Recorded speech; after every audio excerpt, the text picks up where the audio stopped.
నమస్కారం TG9 news కి స్వాగతం. హెడ్లైన్ చూద్దాం.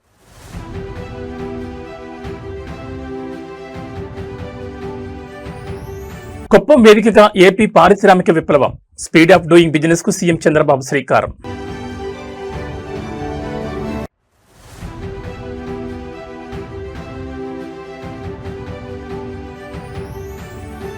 ఏపీ అథ్లెట్లకు మంత్రి లోకేష్ స్పెషల్ డిన్నర్, క్రీడాకారుల్లో సరికొత్త ఉత్సాహం.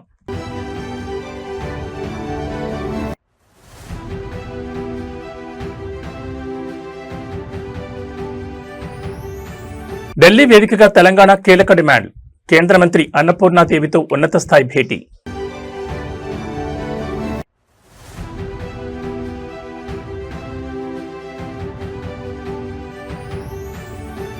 యాభైవ పడిలోకి కేటీఆర్, పుట్టినరోజు వేళ సరికొత్త సేవా శకానికి శ్రీకారం. ఇక డీటెయిల్స్ చూస్తే ఆంధ్రప్రదేశ్ పారిశ్రామిక ముఖ చిత్రాన్ని మార్చే సరికొత్త శకానికి ముఖ్యమంత్రి చంద్రబాబు నాయుడు తన సొంత నియోజకవర్గం కుప్పం వేదికగా శ్రీకారం చుట్టారు. ఈజ్ ఆఫ్ డూయింగ్ బిజినెస్ కాలం ముగిసిందని, ఇకపై ఏపీ అంటే స్పీడ్ ఆఫ్ డూయింగ్ బిజినెస్ అని సరికొత్త నినాదాన్ని వినిపించారు. కుప్పం కేవలం ఒక నియోజకవర్గం కాదు, అది నా గుండె చెప్పడు, నా ఒక ఎమోషన్ అంటూ భావోద్వేగానికి గురైన చంద్రబాబు కుప్పాన్ని దేశంలోని అత్యుత్తమ ఆదర్శ నియోజకవర్గంగా తీర్చిదిద్దేందుకు స్వర్ణ కుప్పం విజన్ 2029 లాంచ్ చేశారు. గుడిపల్లి మండలం పొగురుపల్లిలో జరిగిన స్వర్ణకుప్పం పెట్టుబడుల వేదిక బహిరంగ సభలో ముఖ్యమంత్రి ఏకంగా 9,322 కోట్ల విలువైన 27 పరిశ్రమలకు శంకుస్థాపనలు మరియు ప్రారంభోత్సవాలు చేశారు. ఈ ప్రాజెక్టుల ద్వారా కుప్పం నియోజకవర్గంలోని దాదాపు 39,000 మంది యువతకు నేరుగా ఉద్యోగ అవకాశాలు రాబోతున్నాయి. దేశంలోనే తొలి బ్యాటరీ అనోడ్ మెటీరియల్ ప్లాంట్ ను అధా గ్రూప్ 2,081 కోట్లతో ఇక్కడే ఏర్పాటు చేస్తుండడం విశేషం. అంతేకాదు పైనీర్ క్లీన్ యాంప్స్ సంస్థ 150 కోట్లతో 2-సీటర్ ట్రైనర్ విమానాల తయారీ యూనిట్ ను కూడా కుప్పంలో నెలకొల్పుతోంది. ఈ సందర్భంగా చంద్రబాబు మాట్లాడుతూ తన డ్రీమ్ ప్రాజెక్ట్ అయిన వన్ ఫ్యామిలీ వన్ ఎంటర్ప్రెన్యూర్ ప్రతి కుటుంబం నుంచి ఒక పారిశ్రామికవేత్త విధానానికి కుప్పం నుంచి అడుగులు పడాలన్నారు. యువత ఉద్యోగాలు వెతుక్కునే వాడుగా కాకుండా ఉద్యోగాలు ఇచ్చే స్థాయికి ఎదగాలని పిలుపునిచ్చారు. 200 కోట్లతో ఏర్పాటు చేసిన ABIS proteins chicken processing unit ద్వారా స్థానిక పౌల్ట్రీ రైతులకు భారీ లబ్ధి చేకూరుతుందని, 44 ఎకరాల్లో విస్తరించిన MSME పార్కు ద్వారా చిన్న పరిశ్రమలకు స్టార్టప్స్ కు అద్భుతమైన వేదిక లభిస్తుందని సీఎం స్పష్టం చేశారు. ఈ రోజు మా యువత ఇక్కడ ఉన్నారు, వాళ్ళకు ఒకటే విజ్ఞప్తి చేస్తున్నా. ఈ పక్క పారిశ్రామికవేత్తలున్నారు, ప్రాస్పెక్టివ్ పారిశ్రామికవేత్తలున్నారు, అందరికీ ఒకటే విజ్ఞప్తి చేస్తున్నా.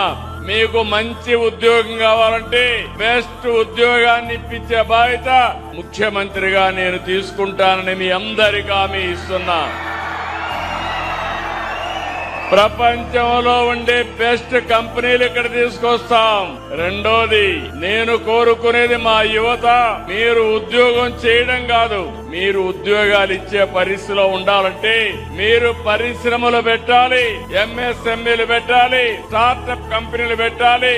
మీ జీవితంలో మీరు రాణించాలని కుప్పం నుంచే ఈ యొక్క ప్రతి కుటుంబానికి ఒక పారిశ్రామికవేత్త కార్యక్రమాన్ని ప్రారంభిస్తున్నాం.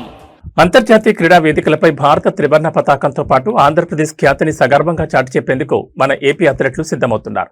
రాబోయే ప్రతిష్టాత్మక కామన్వెల్త్ గేమ్స్, ఆసియా గేమ్స్ లో దేశానికి ప్రాతినిధ్యం వహించబోతున్న రాష్ట్ర ఎలైట్ ప్లేయర్లకు కూటమి ప్రభుత్వం అత్యున్నత ప్రాధాన్యత ఇస్తోంది. ఇందులో భాగంగానే రాష్ట్ర విద్యా, ఐటీ, క్రీడల శాఖ మంత్రి నారా లోకేష్ ఉండవల్లిలోని తన నివాసంలో శుక్రవారం రాత్రి క్రీడాకారులతో కలిసి ప్రత్యేకంగా భేటీ అయ్యారు. వారికి ప్రత్యేకంగా విందు ఇవ్వడంతో పాటు క్రీడాకారుల అవసరాలు, అంతర్జాతీయ స్థాయి శిక్షణకు కావాల్సిన సదుపాయాలపై సుదీర్ఘంగా చర్చించారు. సీఎం చంద్రబాబు నాయుడు నేతృత్వంలో రాష్ట్ర క్రీడా ప్రాధికార సంస్థ అందిస్తున్న అద్భుతమైన మద్దతుపై ప్లేయర్స్ ఆనందం వ్యక్తం చేశారు. కామన్వెల్త్ మరియు ఆసియా క్రీడలకు ఎంపికైన ఆంధ్రప్రదేశ్ చెందిన టాప్ క్లాస్ అథ్లెట్లను మరింత ప్రోత్సహించడమే లక్ష్యంగా మంత్రి నారా లోకేష్ ఈ విందు సమావేశాన్ని ఏర్పాటు చేశారు. ఈ ప్రత్యేక భేటీలో క్రీడాకారులు తమ కెరీర్ మైల్ స్టోన్స్, మెగా ఈవెంట్లకు తాము పడుతున్న శ్రమను మంత్రికి వివరించారు. ఏపీలో గతంలో నిర్వీర్యమైన క్రీడా రంగానికి సీఎం చంద్రబాబు నాయుడు, మంత్రి లోకేష్ సరికొత్త ఊపిరి ఊదారని ప్లేయర్స్ కొనియాడారు. అంతర్జాతీయ పోటీల్లో పాల్గొనే ప్లేయర్లకు వరల్డ్ క్లాస్ కోచింగ్, స్పాన్సర్షిప్ మరియు అవసరమైన కిట్స్ అందించడంలో శాప్ ఎంతో చురుగ్గా వ్యవహరిస్తోందని వారు గుర్తు చేశారు. తమకు ఇంతటి గొప్ప గౌరవాన్ని, నిరంతర ప్రోత్సాహాన్ని అందిస్తున్న ముఖ్యమంత్రి చంద్రబాబు నాయుడుకి, మంత్రి లోకేష్ కి శాప్ అధికారులకు, క్రీడాకారులు తమ ప్రత్యేక కృతజ్ఞతలు తెలియజేశారు. క్రీడాకారులను ఉద్దేశించి మంత్రి లోకేష్ మాట్లాడుతూ, మీరు మైదానంలోకి దూసుకెళ్లండి, మీకు వెనుక ఉండి నడిపించే పూర్తి బాధ్యత ప్రభుత్వం తీసుకుంటుంది. పథకాలే లక్ష్యంగా రాణించి దేశ రాష్ట్ర ఖ్యాతిని పెంచాలని పిలుపునిచ్చారు.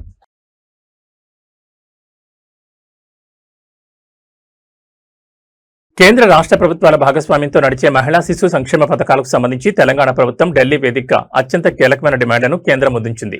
దేశ రాజధానిలో కేంద్ర మహిళా శిశు సంక్షేమ శాఖ మంత్రి అన్నపూర్ణాదేవితో జరిగిన ఉన్నత స్థాయి సమావేశంలో తెలంగాణ ప్రతినిధులు పాల్గొన్నారు. పెరుగుతున్న జీవన వ్యయానికి అనుగుణంగా అంగన్వాడీల జీతాల్లో కేంద్ర వాటాను భారీగా పెంచాలని, అలాగే రాష్ట్రంలో విజయవంతంగా నడుస్తున్న పాలు, అల్పాహార పథకాలకు కేంద్రం నిధులు కేటాయించాలని గట్టిగా విజ్ఞప్తి చేశారు. ముఖ్యంగా తెలంగాణలోని టీనేజ్ ఆడపిల్లల రక్తహీనతను పూర్తిగా నిర్మూలించేందుకు 100 కోట్లతో రూపొందించిన ఒక స్పెషల్ ప్రపోజల్ ను కేంద్ర మంత్రి ముందుంచారు. ఢిల్లీలో జరిగిన ఈ అధికారిక సమావేశంలో తెలంగాణకు సంబంధించిన ప్రధానంగా 3 అంశాలపై కేంద్ర ప్రభుత్వం మద్దతును కోరారు. మొదటిగా రాష్ట్రంలోని అంగన్వాడీ కేంద్రాల్లో చిన్నారుల కోసం తెలంగాణ ప్రభుత్వం ఎంతో ప్రతిష్టాత్మకంగా అమలు చేస్తున్న బ్రేక్ఫాస్ట్ మిల్క్ ప్రోగ్రాం విజయవంతమైన తీరును కేంద్ర మంత్రి అన్నపూర్ణాదేవికి వివరించారు. క్షేత్రస్థాయిలో అద్భుతమైన ఫలితాలను ఇస్తున్న ఈ వినూత్న కార్యక్రమాన్ని మరింత బలోపేతం చేసేందుకు కేంద్రం తరపున ఆర్థిక సహాయం అందించాలని కోరారు. ఇక రెండో ప్రధాన అంశంగా ప్రస్తుతం అంగన్వాడీ టీచర్లు, హెల్పర్ల జీతాల్లో కేంద్ర ప్రభుత్వం కేవలం 20% వాటాను మాత్రమే భరిస్తోందని, మిగిలిన సింహభాగాన్ని రాష్ట్ర ప్రభుత్వమే చెల్లిస్తోందని గుర్తు చేశారు. ప్రస్తుతం ఉన్న మార్కెట్ ధరలు, పెరుగుతున్న జీవన వ్యయాన్ని దృష్టిలో ఉంచుకుని అంగన్వాడీ సిబ్బంది ప్రయోజనాల దృష్ట్యా కేంద్రం తన ఆర్థిక వాటాను తక్షణమే పెంచాలని డిమాండ్ చేశారు. వీటితో పాటు టీనేజ్ వయసులో ఉన్న బాలికల్లో ప్రధాన సమస్యగా మారిన ఎనీమియా నివారణకు ఒక ప్రత్యేక పౌష్టికాహార కార్యక్రమాన్ని ప్రతిపాదించారు. ఈ ప్రత్యేక పథకం అమలు కోసం తెలంగాణకు 100 కోట్ల ప్రత్యేక బడ్జెట్ కేటాయింపులు జరపాలని కేంద్ర మంత్రికి అధికారికంగా ప్రపోజల్స్ అందజేశారు. ఈ డిమాండ్లపై కేంద్ర మంత్రి అన్నపూర్ణాదేవి సానుకూలంగా స్పందించారు.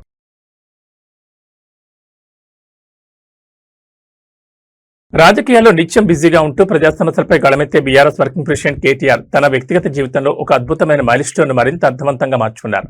ఈ ఏడాది జూలై 24వ తేదీతో కేటీఆర్ 50వ పట్లకు అడుగుపెడుతున్నారు. ఈ 50వ పుట్టినరోజు సందర్భంగా సమాజానికి ఉపయోగపడే ఒక గొప్ప సేవా కార్యక్రమానికి ఆయన శ్రీకారం చుట్టారు. హైదరాబాద్ లో జరిగిన స్పర్శ సంస్థ వార్షికోత్సవంలో పాల్గొన్న ఆయన తల్లిదండ్రులు లేని 50 మంది నిరుపేద యువతుల ఉన్నత చదువులకు, వారి ఉపాధి సాధికారతకు తన సొంత నిధుల నుంచి పూర్తి ఆర్థిక సహాయాన్ని అందిస్తానని ప్రకటించి అందరి హృదయాలు గెలుచుకున్నారు. మహిళల విద్య, నైపుణ్యాభివృద్ధి ద్వారా వందలాది నిరుపేద కుటుంబాల్లో వెలుగులు నింపుతున్న స్పర్శ సేవా సంస్థ వార్షికోత్సవ వేడుకలు హైదరాబాద్ జీఆర్సీ కన్వెన్షన్ సెంటర్లో ఘనంగా జరిగాయి. ఈ కార్యక్రమానికి ప్రముఖ నటి, సామాజిక కార్యకర్త అమలా అక్కినేనితో కలిసి కేటీఆర్ హాజరయ్యారు. ఈ సందర్భంగా కేటీఆర్ మాట్లాడుతూ బాధ్యతాయుతమైన పౌరుడిగా సమాజంలో అవసరాల్లో ఉన్న వారిని ఆదుకోవడం మన అందరి కనీస ధర్మమన్నారు. అందుకే ఈ ఏడాది నుంచి తల్లిదండ్రులు లేని 50 మంది యువతుల విద్య, భవిష్యత్ బాధ్యతను తాను పూర్తిగా స్వీకరిస్తున్నట్లు ప్రకటించారు.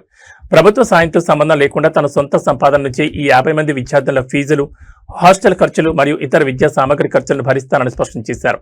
పేదరికం కారణంగా ఏ ఒక్క ఆడపిల్ల చదువుకు దూరం కాకూడదనే ఉద్దేశంతోనే ఈ నిర్ణయం తీసుకున్నట్టు చెప్పారు. ఈ సందర్భంగా మహిళా సాధికారత కోసం నిరంతరం శ్రమిస్తున్న స్పర్శ ఎన్జీఓ ప్రతినిధులను కేటీఆర్ మరియు అమలా అక్కినేని ప్రత్యేకంగా అభినందించారు. So what I would like to do is, instead of just possibly just cheering you on, I will commit to sponsoring and supporting 50 young girls from this year. I will do it from my personal account. Hopefully, like I told you last time, I'll also raise awareness.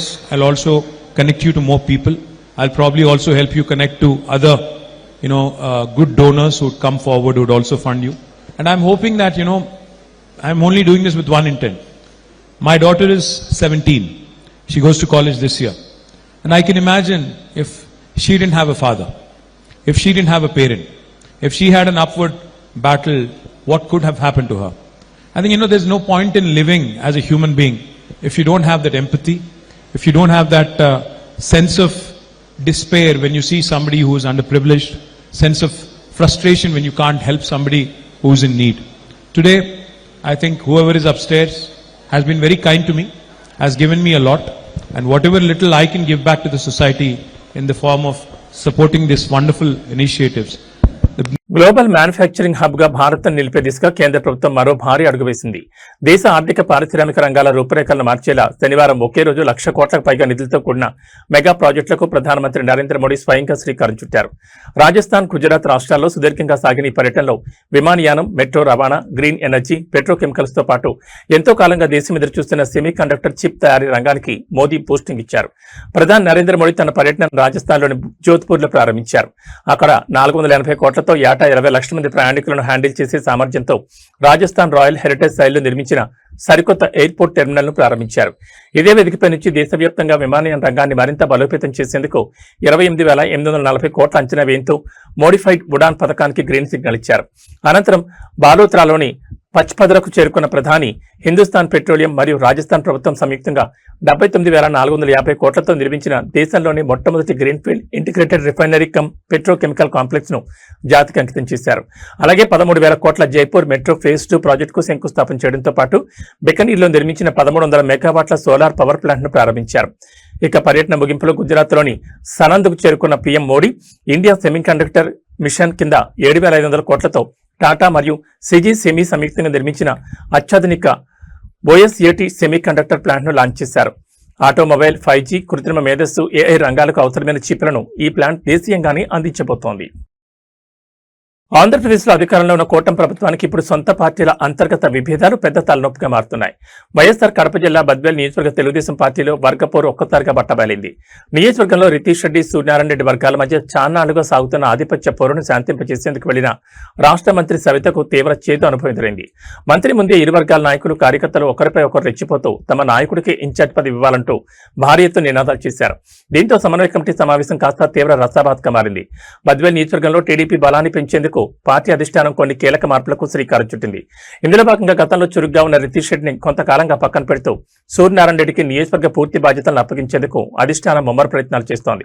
ఈ పరిణామాలపై రితీష్ రెడ్డి వర్గం తీవ్ర అసంతృప్తితో రగిలిపోతోంది. ఈ క్రమంలోని ఇరు వర్గాల మధ్య సయోధ్య కుదిర్చేందుకు మంత్రి సబిత నేతృత్వంలో బద్వేల్లో ప్రత్యేక సమావేశం ఏర్పాటు చేశారు. అయితే సమావేశం ప్రారంభం కాగానే ఇరు వర్గాల కార్యకర్తలు ఒక్కసారిగా రెచ్చిపోయారు. మా నాయకుడికే ఇన్ఛార్జ్ పదవి ఇవ్వాలి, లేదంటే ఊరుకునేది లేదంటూ మంత్రి ముందే పోటాపోటీగా నినాదాలు చేస్తూ రచ్చలేపారు. ఎంత సర్ది చెప్పినా కేడర్ వినకపోవడంతో మంత్రి సరిత తీవ్ర ఆగ్రహం వ్యక్తం చేశారు. నేను కూడా రాయలసీమ బిడ్డనే, నా ముందే ఇలాంటి పనులు చేస్తే సాగవు, మీరు ఇలాగే ప్రవర్తిస్తే ఇక్కడ ప్రతి విషయాన్ని నేరుగా ముఖ్యమంత్రి చంద్రబాబు నాయుడు దృష్టికి తీసుకెళ్తానంటూ గట్టిగా వార్నింగ్ ఇచ్చారు. అయినప్పటికీ ఇరు వర్గాలు ఏమాత్రం తగ్గకుండా నినాదాలు కొనసాగించడంతో సమావేశం పూర్తిగా గందరగోళంగా ముగిసింది.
బద్వేల్ తెలుగుదేశం పార్టీలో అంతర్గత విభేదాలు చివరికి నడిరోడ్డుపై హింసాత్మక ఘర్షణకు దారితీశాయి. నియోజకవర్గ ఇన్ఛార్జ్ వివాదాన్ని చక్కదిద్ది ఇరు వర్గాలకు సయోధ్య కుదిర్చేందుకు రాష్ట్ర మంత్రి సబిత సమక్షంలో జరిగిన సమావేశం తీవ్ర రసాభాత్గా ముగిసిన సంగతి తెలిసిందే. అయితే కథ అక్కడితో ముగిసిపోలేదు. మంత్రి సబిత ఇక్కడి నుండి వెళ్లిన వెంటనే రితీష్ రెడ్డి, సూర్యనారాయణ రెడ్డి వర్గీయులు ఒక్కసారిగా నడిరోడ్డుపై బాహాబాహి దిగారు. ఇరు వర్గాలు కర్రలు, రాళ్లతో పరస్పరం దాడులు చేసుకోవడంతో బద్వేల్ పట్టణం ఒక్కసారిగా రణరంగంగా మారింది. ఈ దాడిలో ఇన్ఛార్జ్ రితీష్ రెడ్డి అనుచరుల కారు అద్దాలను ప్రత్యర్థి వర్గం పూర్తిగా ధ్వంసం చేసింది. బద్వేల్ నియోజకవర్గ టీడీపీ ఇన్ఛార్జ్ బాధ్యతల విషయంలో రితీష్ రెడ్డిని పక్కన పెట్టి సూర్యనారాయణ రెడ్డికి పూర్తి పగ్గాలు అప్పగించేందుకు అధిష్టానం చేస్తున్న ప్రయత్నాలు ఈ ఘర్షణకు కారణమయ్యాయి. అంతకుముందు జరిగిన సమావేశంలో మంత్రి సబిత ఇరు వర్గాలకు గట్టి వార్నింగ్ ఇచ్చినప్పటికీ ఆమె కాన్వాయ్ కదిలిన కొద్ది నిమిషాలకి అసలు రచ్చ మొదలైంది. ఇన్ఛార్జ్ పదవి మాదంటే మాదంటూ వాగ్వాదానికి దిగిన ఇరు వర్గాల కార్యకర్తలు పరస్పర నినాదాలతో మొదలుపెట్టి చివరికి భౌతిక దాడులు దిగారు. ఈ క్రమంలోనే ఆగ్రహంతో ఊగిపోయిన సూర్యనారాయణ రెడ్డి వర్గీయులు ప్రస్తుత ఇన్ఛార్జ్ రితీష్ రెడ్డి అనుచరులకు సంబంధించిన కారుపై దాడి చేసి రాళ్లతో కారు అద్దాలను పూర్తిగా ధ్వంసం చేశారు. పట్టణంలో ఇరు వర్గాల వారు భారీగా గుమికూడడంతో సామాన్య ప్రజలు భయభ్రాంతులు గురయ్యారు. సమాచారం అందుకున్న వెంటనే స్థానిక పోలీసులు భారీగా రంగంలోకి దిగి లాఠీచార్జ్ చేసి ఇరు వర్గాలను చెల్లాచెదురు చేశారు. ప్రస్తుతం బద్వేల్లో అదనపు బలగాలను మోహరించి పరిస్థితిని అదుపులోకి తెచ్చే ప్రయత్నం చేస్తున్నారు.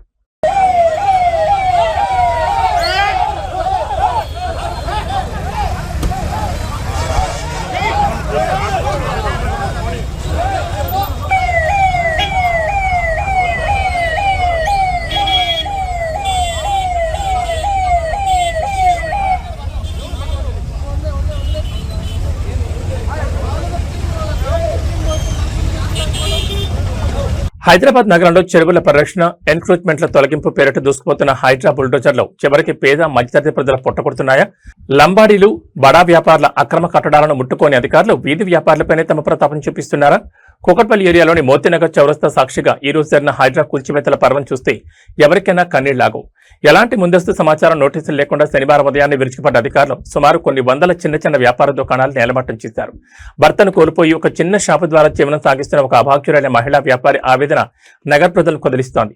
కూకట్పల్లి పరిధిలోని మోతీనగర్ చౌరస్తా ప్రధాన రహదారి పక్కన వందలాది కుటుంబాలు చిన్న చిన్న తోపుడు బండ్లు, డబ్బా షాపులు పెట్టుకుని దశాబ్దాలుగా జీవనం సాగిస్తున్నాయి. అయితే ఈ రోజు ఉదయం జీహెచ్ఎంసీ మరియు పోలీస్ బలగాలతో కలిసి వచ్చిన హైడ్రా అధికారులు కనీసం లోపల ఉన్న సామగ్రిని కూడా సర్దుకునే సమయం ఇవ్వకుండా దుకాణాలను కూల్చివేయడం ప్రారంభించారు.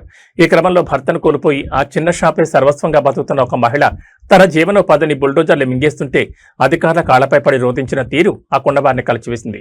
లక్షల కోట్ల విలువైన ప్రభుత్వ చెరువు భూములను ఆక్రమిస్తున్న పెద్ద పెద్ద అక్రమార్కుల చోలికి వెళ్లడానికి భయపడే హైడ్రా అధికారులు కేవలం పొట్టకొట్టు కోసం రోజువారీ వ్యాపారాలు చేసుకునే మాలాంటి నిరుపాక్యుల మీద కక్ష సాధింపు చర్యలకు దిగుతున్నారని బాధితులు తీవ్ర ఆవేదన వ్యక్తం చేశారు.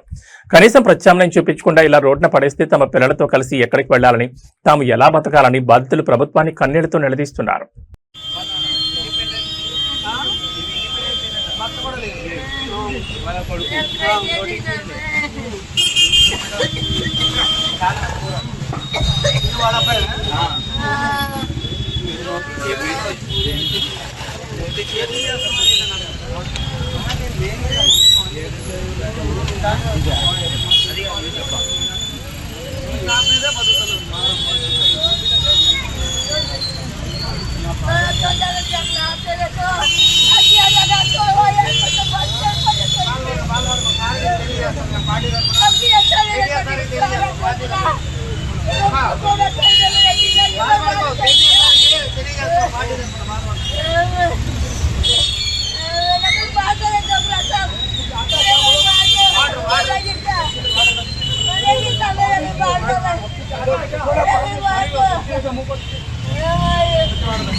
मेरा बच्चा का खाना छीन लिया, मेरा हस्बैंड नहीं है, मैं कैसे जीना बोलो तुम लोग। मेरा नंबर तोड़ दिया तो मैं क्या खाऊं। इतने साल से, आज 30 साल 35 साल से है मैं जीना। आज कहाँ जा बोलो, मेरा मरद मर कितने साल हो गया, 9 से मेरे साल हो गए। आज कहाँ जाना मैं बोलो। तुम लोग सब बर्बाद कर, तुम लोग की जिंदगी बर्बाद हो जाएगा, देख लेना तबाह हो जाएगा तुम लोग की जिंदगी। रेवंत रेड्डी कुलचे हाइड्रा जिंदगी बर्बाद होगा तुम लोग का। कभी अच्छा नहीं रहेगा तुम लोग मेरा ठीक छोड़ के, कभी अच्छा नहीं रहेगा, कभी अच्छा नहीं रहेगा तुम लोग का। सारा डोकला ఆధునిక సమాజంలో ఇంకా కుల బహిష్కరణలు, సామాజిక వివక్షలు కొనసాగడం సిగ్గుచేటు. నిజామాబాద్ జిల్లా ఇందలవాయి మండలం కన్నారం గ్రామంలో దళిత సామాజిక వర్గానికి చెందిన మాదిగ కులస్తులపై స్థానిక వీడీసీ కమిటీ అనాగరికంగా గ్రామ బహిష్కరణ వేటు వేయడం ఇప్పుడు జిల్లా వ్యాప్తంగా తీవ్ర సంచలనంగా మారింది. తమను సామాజికంగా ఒంటరిని చేసి అడుగడుగునా వివక్ష గురి చేస్తున్నారంటూ ఆగ్రహించిన బాధితులు ఈరోజు ఇందలవాయి మండల రెవెన్యూ కార్యాలయాన్ని ముట్టడించారు. ఎంఆర్ఓ డౌన్ డౌన్ అంటూ కార్యాలయం ముందు బైఠాయించి భారీ ఎత్తున నినాదాలు చేశారు. ఇందలవాయి మండలం గన్నారం గ్రామంలోని విలేజ్ డెవలప్మెంట్ కమిటీ సభ్యులు కొంతకాలంగా ఏకపక్ష నిర్ణయాలతో సామాన్యులను ఇబ్బందులు గురి చేస్తున్నారనే విమర్శలున్నాయి. ఈ క్రమంలోని గ్రామానికి చెందిన మాదిగ కులస్తులను లక్ష్యంగా చేసుకుని వారిని అనాగరికంగా గ్రామ బహిష్కరణ చేస్తున్నట్లు కమిటీ సభ్యులు హుకుం జారీ చేశారు. అంతటితో ఆగకుండా బాధితులను అత్యంత దారుణంగా అసభ్య పదజాలంతో దూషిస్తూ సామాజికంగా వేధింపులకు గురి చేశారు. ఈ వివక్షను సహించని బాధిత కుటుంబాలు, దళిత సంఘాల మద్దతుతో ఇందలబాయి ఎంఆర్ఓ కార్యాలయం వద్దకు భారీ ర్యాలీగా చేరుకున్నారు. కార్యాలయం ముఖద్వారం వద్ద బైఠాయించి రెవెన్యూ యంత్రాంగం మరియు ఎంఆర్ఓ తీరుకు వ్యతిరేకంగా ఎంఆర్ఓ డౌన్ డౌన్ అంటూ ఆకాశమంతా నినాదాలతో హోరెత్తించారు. తమకు గ్రామంలో రక్షణ కల్పించాలని, రాజ్యాంగ విరుద్ధంగా వ్యవహరిస్తున్న వీడీసీ కమిటీ సభ్యులపై కఠినమైన చట్టపరమైన చర్యలు తీసుకునే వరకు కదిలేదు లేదని బాధితులు భీష్మించి కూర్చున్నారు.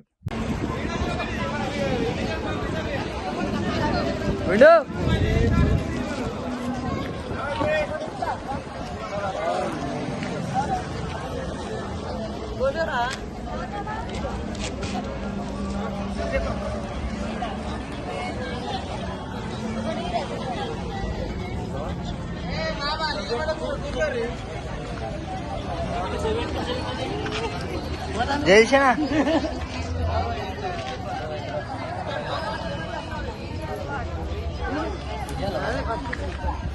సప్తసాగర దాచే ఎల్లు సినిమాతో తెలుగు, కన్నడ ప్రేక్షకులకు అమాయకపు చూపులతో అద్భుతమైన నటనతో దగ్గరైన బ్యూటీ రుక్మిణి వసంత్.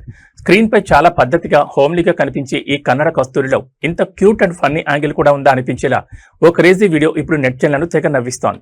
సాధారణంగా సెలబ్రిటీలు రకరకాల మైమింగ్, ఇమిటేషన్ ఆర్ట్స్ చేయడం మనం చూస్తూ ఉంటాం. కానీ రుక్మిణి వసంత్ మాత్రం ఏకంగా ఓ మేకర్ను పర్ఫెక్ట్ గా ఇమిటేట్ చేసి సోషల్ మీడియాను షేక్ చేస్తున్నారు. ఆమె అలా అరవడమే ఆలస్యం, అక్కడ ఉన్న ఒక మేక కూడా రిప్లై ఇవ్వడం ఇక్కడ అసలైన హైలైట్. షూటింగ్ గ్యాప్ లోనో లేదా ఒక అవుట్డోర్ ట్రిప్ లోనో ఉన్న రుక్మిణి వసంత్ సరదాగా తన చుట్టూ ఉన్న మేకను చూసి ముచ్చటపడ్డారు. ఈ క్రమంలోనే తనలోని ఒక హిడెన్ టాలెంట్ కు పని చెప్పారు. అచ్చం మేక ఎలా అరుస్తుందో అదే శబ్దంతో, అదే పిచ్ తో చాలా పర్ఫెక్ట్ గా మేకల అరిచి చూపించారు. రుక్మిణి వసంత్ ఇమిటేషన్ ఎంత రియలిస్టిక్ గా ఉందంటే ఆ సౌండ్ వినగానే అక్కడున్న ఒక నిజమైన మేక కూడా ఏమాత్రం ఆలస్యం చేయకుండా ఆమెకు రిప్లై ఇస్తూ తిరిగి అరిచింది. ఈ క్యూట్ కాన్జర్వేషన్ అక్కడున్న వారు వీడియో తీసి సోషల్ మీడియాలో పోస్ట్ చేయడంతో అది కాస్త క్షణాల్లో వైరల్ గా మారింది. ఈ వీడియో చూసిన నెట్జన్లు, అభిమానులు రుక్మిణి క్యూట్నెస్ కు పడిపోతున్నారు. సినిమా ఇండస్ట్రీలో గ్రేటెస్ట్ ఆఫ్ ఆల్ టైమ్ అనే అర్థంలో వాడే GOAT అనే పదాన్ని ఇక్కడ నిజమైన అర్థంలో వాడుతూ Rukmini is the real goat అంటూ సోషల్ మీడియాలో క్రేజీ మీమ్స్, కామెంట్స్ తో ట్రెండ్ చేస్తున్నారు. Yeah. Okay, watch me.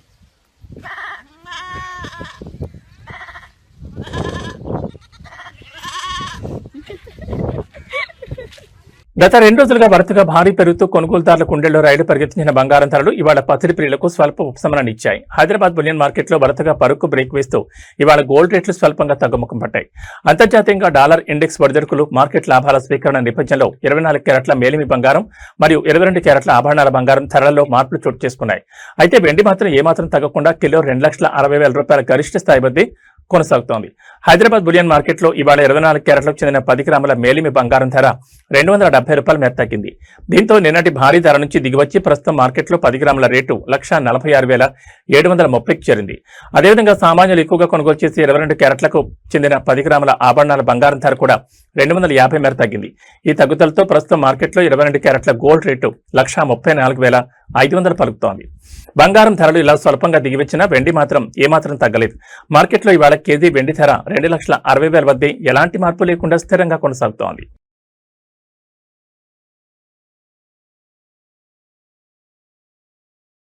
రెండు తెలుగు రాష్ట్రాల ప్రజలకు వాతావరణ శాఖ హెచ్చరిక జారీ చేసింది. ఎండలతో అల్లాడుతున్న వాతావరణం ఒక్కసారిగా మారబోతోంది. బంగాళాఖాతంలో ఏర్పడిన అల్పపీడనం రానున్న 2 రోజుల్లో మరింత బలపడి తీవ్ర అల్పపీడనంగా మారనుందని IMD స్పష్టం చేసింది. దీని ప్రభావంతో ఇటు ఆంధ్రప్రదేశ్లోని ఉత్తర కోస్తా ప్రాంతాలు, అటు తెలంగాణలోని ఉమ్మడి ఉత్తర జిల్లాలు వాన గుప్పెట్లోకి వెళ్లనున్నాయి. ఈ రోజు నుంచే కరడుగట్టిన మేఘాలు కమ్ముకుని పలు జిల్లాల్లో జలప్రళయం సృష్టించే అవకాశాలున్నాయని అధికారులు అంచనా వేస్తున్నారు. వాతావరణ శాఖ తాజా బులెటిన్ ప్రకారం బంగాళాఖాతంలో కదులుతున్న ఈ అల్పపీడన వ్యవస్థ వల్ల ఈ రోజు నుంచి ఆంధ్రప్రదేశ్లోని ఉత్తర కోస్తా జిల్లాలో ఎడతెరిపి లేకుండా భారీ వర్షాలు కురిసే ఆస్కారం ఉంది. ముఖ్యంగా విశాఖపట్నం, విజయనగరం, శ్రీకాకుళం, ఉభయ గోదావరి జిల్లాల యంత్రాంగాన్ని అప్రమత్తం చేశారు. అదే సమయంలో దక్షిణ కోస్తాంధ్రతో పాటు రాయలసీమ వ్యాప్తంగా అక్కడక్కడ చెదురుమదురుగా ఓ మోస్తరు వర్షాలు పడే అవకాశం ఉంది. ఇక తెలంగాణ విషయానికి వస్తే హైదరాబాద్ వాతావరణ కేంద్రం ఉత్తర తెలంగాణకు హై అలర్ట్ జారీ చేసింది. ముఖ్యంగా ఉమ్మడి ఆదిలాబాద్, నిజామాబాద్, జగిత్యాల, పెద్దపల్లి జిల్లాల్లో భారీ నుంచి అతి భారీ వర్షాలు కురిసే అవకాశం ఉందని శాస్త్రవేత్తలు స్పష్టం చేశారు. కొన్ని లోతట్టు ప్రాంతాలు జలమయమయ్యే ప్రమాదం ఉందని, వాగులు వంకలు పొంగిపొర్లు ఛాన్స్ ఉందని హెచ్చరించారు.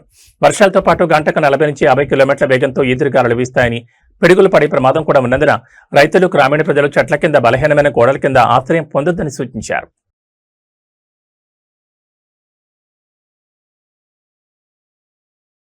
ఏబీ బులెటిన్ విశేషాలు. నమస్కారం.